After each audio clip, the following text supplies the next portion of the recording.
For decades, Orlando West High School in the township of Soweto was a symbol of hope, an incubator for black South African luminaries and their children.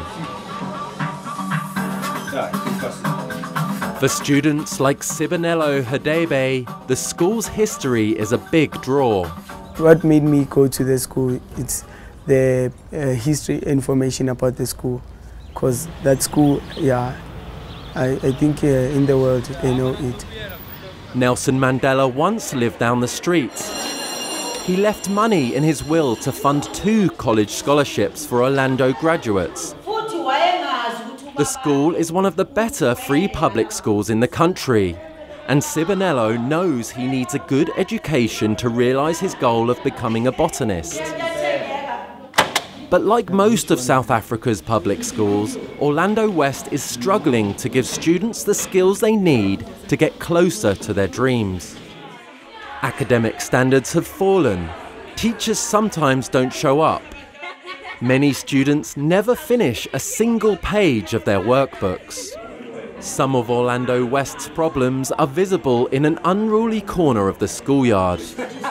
Here, dozens of students kill time smoking marijuana and neope, a mixture of heroin and household chemicals. Teachers say they have little power here and that drug use has skyrocketed over the past decade. To me, I think it's still a big problem. Because by then, though the drugs were there, but they were not as huge as now. Roughly half the students who enroll at the school drop out before senior year.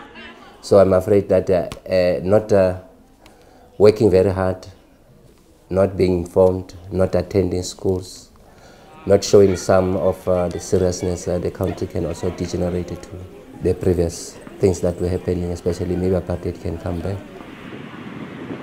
In some ways, the neighbourhood surrounding Orlando West is a testament to the many gains black South Africans have made. There are paved roads and neat brick homes, changes that took place after half a century of white minority rule, known as Apartheid, that ended in 1994. Now, the African National Congress, the party that overthrew Apartheid under Nelson Mandela's leadership, is seen as a disappointment to many in Soweto and elsewhere. South Africa's economic growth is expected to sink to 0.6% this year. Unemployment among young people is close to 80%, and discontent is rapidly growing. Representatives of President Jacob Zuma and the ANC didn't respond to requests for comment. A lot of them believe that even if you finish school, you won't get a job in South Africa. There's no job opportunities, so they just give up.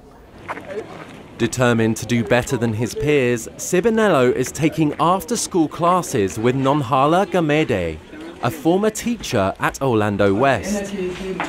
Gamede helps students with lessons that she doesn't trust the school to provide, but she says it's a losing battle. They don't give them that thing to fight. They don't motivate them.